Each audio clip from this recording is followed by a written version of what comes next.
ሰላም ሰላም እንዴት ናችሁ? እኔ ደህና ነኝ እግዚአብሔር ይመስገን። ስሜ አሸናፊ እባላለሁ። ይሄ አንፍሎ ሚዲያ ነው።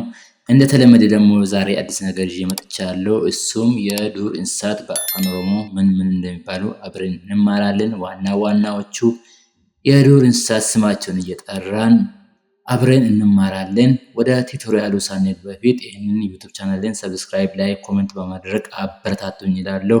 አሁን ቀጥታ ወደ ቲዩቶሪያሉ እንሂድ።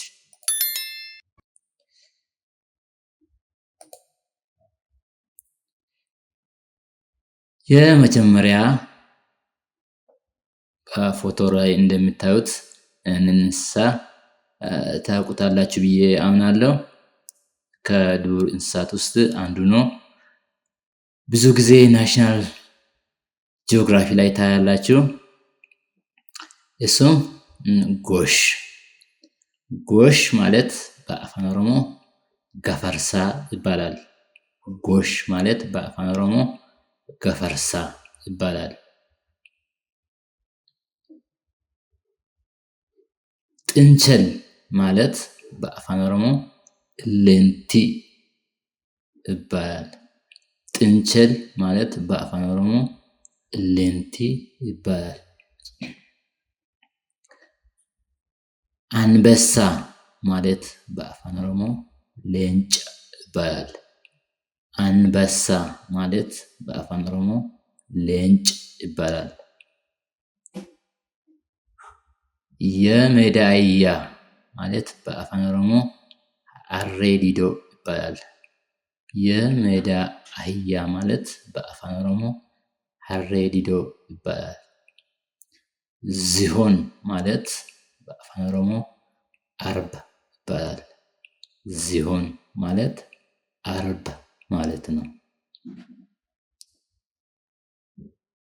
ቀጭኔ ማለት በአፋን ኦሮሞ ሰተዋ ማለት ነው።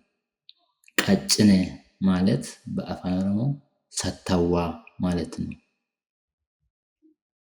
ጦጣ ማለት በአፋን ኦሮሞ ቀለሜ ወይስ ቀመሌ ይባላል። ቄለም ወለጋ አካባቢ አብዛኛው ቦታ ቀለሜ በመባል ይታወቃል።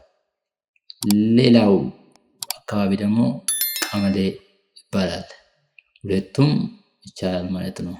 ጦጣ ማለት ቀለሜ ወይስ ቀመሌ ማለት ነው። ጉሬዛ ይሄ የሚያምር እንስሳ ነው። እንደምታውቁት ዛፍ ላይ ነው የሚኖሩት። በጣም የሚያምር እንስሳ ነው።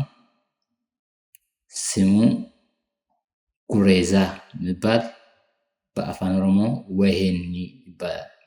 ጉሬዛ ማለት ወሄኒ ይባላል። ጅብ ማለት በአፋን ኦሮሞ ወራቤሳ ይባላል። ጅብ ማለት በአፋን ኦሮሞ ወራቤሳ ይባላል። ነብር ማለት በአፋን ኦሮሞ ቄረንሳ ይባላል። ነብር ማለት በአፋን ኦሮሞ ቄረንሳ ይባላል። ዘንዶ ማለት በአፋን ኦሮሞ ጃዌ ማለት ነው። ዘንዶ ማለት በአፋን ኦሮሞ ጃዌ ማለት ነው። ሚዳቆ ማለት በአፋን ኦሮሞ ቦሶኑ ማለት ነው። ሚዳቆ ማለት በአፋን ኦሮሞ ቦሶኑ ማለት ነው። ዝንጀሮ ማለት በአፋን ኦሮሞ ጀልዴሳ ማለት ነው። ዝንጀሮ ማለት በአፋን ኦሮሞ ጀልዴሳ ማለት ነው። እባብ ማለት በአፋን ኦሮሞ ቦፍ ማለት ነው። እባብ ማለት በአፋን ኦሮሞ ቦፍ ማለት ነው። አዞ ማለት በአፋን ኦሮሞ ናች ማለት ነው። አዞ ማለት በአፋን ኦሮሞ ናች ማለት ነው። እንግዲያውስ ጨርሰነዋል። በጣም ጥሩ ጥሩ ነገር እንደተማራችሁ ተስፋ አደርጋለሁ። ከአሁን በኋላ የዱር እንስሳት በአፋን ኦሮሞ ምን ምን እንደሚባሉ አያስቸግራችሁም ብዬ አምናለሁ። እንግዲያውስ ጨርሰነዋል። ዩቲዩብ ቻናሌን ሰብስክራይብ፣ ላይክ፣ ኮሜንት አድርጉልኝ እላለሁ። ቀጣይ በሌላ ፕሮግራም እስከምንገናኝ በደህና ቆዩ። ቻው